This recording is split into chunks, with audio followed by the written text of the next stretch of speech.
Satu contoh, kami punya guru, bapak ibu-ibu, di Sulawesi itu kami punya guru, ada namanya guru tua, Al-Habib Idrus bin Salim Al-Jufri.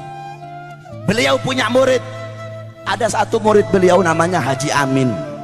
Ini murid sangat taat, sangat patuh sama Habib Idrus. Itu Al-Khairat dari kayu, pondok Al-Khairat dari kayu semua. Di atas tempat santri, Habib Idrus itu kantornya di bawah. Kalau Habib Idrus panggil ini murid yang nama Amin ini, Amin, itu Haji Amin, dia nggak mau turun lewat tangga. Kenapa? Kalau lewat tangga kelamaan, dia loncat dari atas ke bawah, saudara-saudara.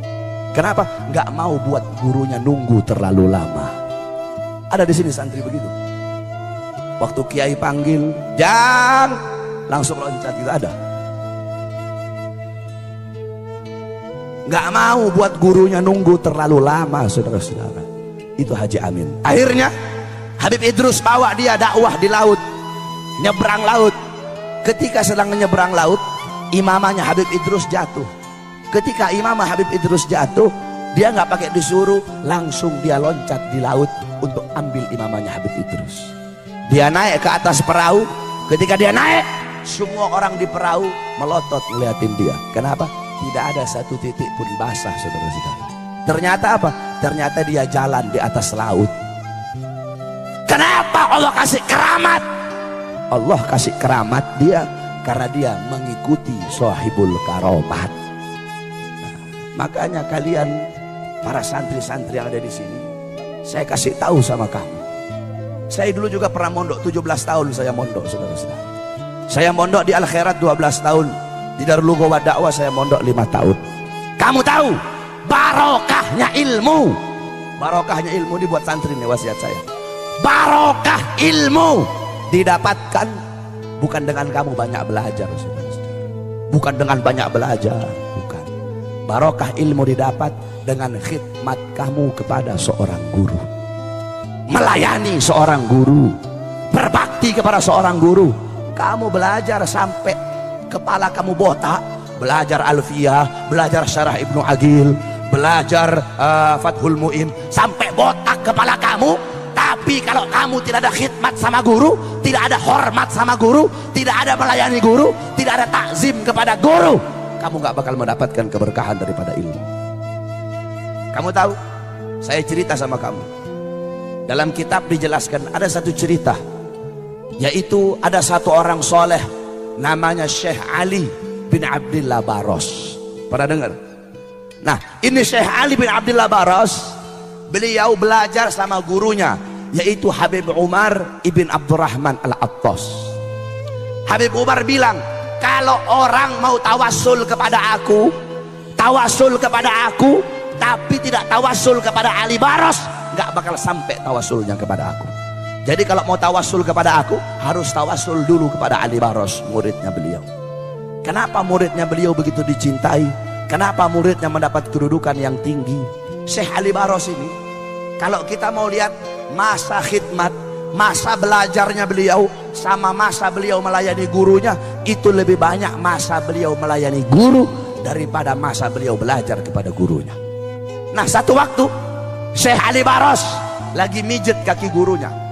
Ketika sedang mijet kakinya Habib Umar bilang sama murid-murid yang ada di situ, Nabi Allah Khidir alaihissalam udah ada di depan pintu gerbang.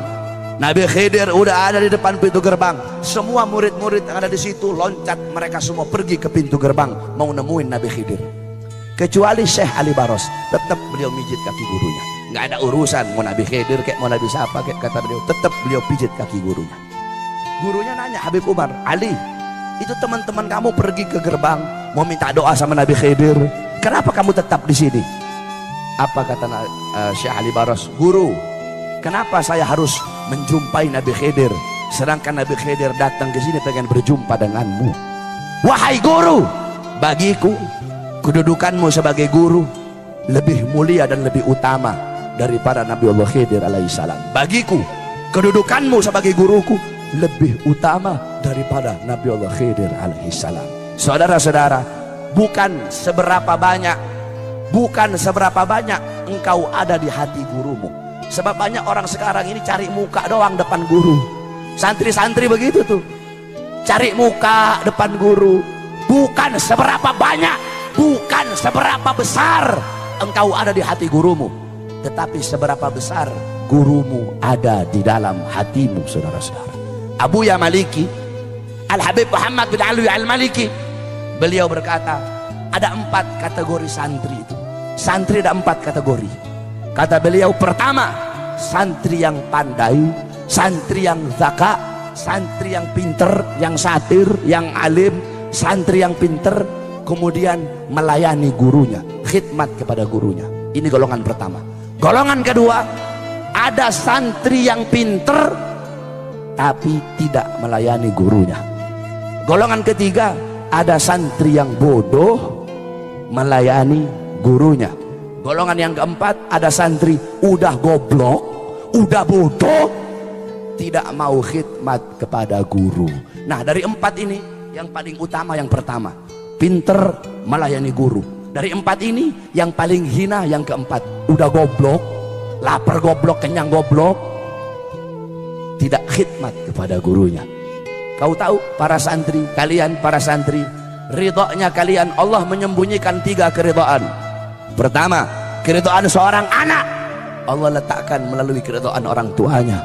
Kedua, keridhaan kepada seorang istri, Allah letakkan meridhoi keridhaan suaminya. Ketiga, keridhaan Allah kepada seorang santri melalui keridhaan gurunya. Ada satu cerita tentang ketaatan seorang santri kepada gurunya. Syekh Abu Bakar bin Salim, beliau punya murid Syekh Babakhromah namanya. Satu waktu Syekh Babakhromah mau belajar sama Syekh Bakar bin Salim. Kata Syekh Bakar bin Salim, kalau kamu mau belajar sama saya tes dulu. Saya tes, kamu cari gunung yang tinggi, loncat ke bawah. Lihat Syekh Bakar bin Salim itu. Akhirnya karena Syekh Babakhromah pengen belajar sama Syekh Bakar bin Salim, nggak apa-apa, dia cari gunung yang tinggi, kemudian dia loncat, saudara-saudara. Ketika dia loncat, udah ternyata nggak apa-apa. Dia pergi ke Syekh Bakar bin Salim, udah wahai guru, kata Syekh Bakar bin Salim, tadi kamu loncat merem atau melek? Saya loncatnya merem. Ulang lagi, nggak boleh, harus melek kamu, nggak boleh kamu merem. Naik lagi nih Syekh Babakhromah ke atas gunung, dia loncat ke bawah. Ketika dia loncat, dia melihat malaikat sedang nampung dia sehingga dia nggak apa-apa. Itu yang pertama. Yang kedua, kata Syekh Bakar bin Salim, kamu pergi ke masjid, ketika orang-orang sholat ngadep kiblat, kamu sholat membelakangi kiblat. Kata Syekh Bakar bin Salim, beliau ngetes ini murid yang mau belajar sama beliau. Jadi udah, orang-orang sholat ngadep kiblat, beliau sholat ngadepnya begini, membelakangi kiblat. Ini orang-orang yang sholat bilang, wah ini orang sudah gila ini. Orang sholat ngadep kiblat, kok ini orang membelakangi kiblat. Ketika sholat, dia sholat membelakangi kiblat. Ketika dia sholat, dia gemetar, saudara-saudara. Kenapa? Dia lihat ada Ka'bah di depannya dia. Nah, yang ketiga ini yang paling berat.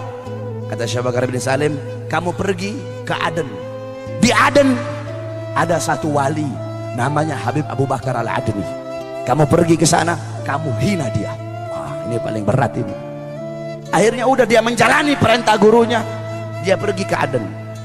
Dia bilang, wah Habib Abu Bakar lagi duduk sama murid-murid, kalau saya hina depan murid-muridnya, habis saya dihabisin sama murid-muridnya. Nah, Habib Abu Bakar kan wali, jadi walaupun dari jauh Habib Abu Bakar bisa dengar apa yang saya bilang. Ngomong dia dari jauh, ya Habib, setinggi-tingginya ilmumu, lebih tinggi ilmu guruku Syekh Abu Bakar bin Salim. Habib Abu Bakar berdiri, saudara-saudara. Ditunjuk ini murid tadi sama Habib Bakar. Itu dari tangannya Habib Abu Bakar keluar api. Begitu mau sampai sama ini Syekh Babakhromah, itu api meledak. Baru dia pergi pulang lagi ke Inat.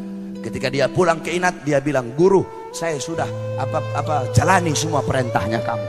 Kata Syekh Abu Bakar bin Salim, sekarang aku terima kamu menjadi muridku. Nah, ini Syekh Babakhromah lihat tangannya Syekh Bakar bin Salim gosong. Ini beliau tanya, guru, kenapa tanganmu gosong? Iya, tadi aku menangkis apinya Al-Habib Abu Bakar Al-Adni. Kalau aku nggak tangkis, kamu sudah mati saat itu juga.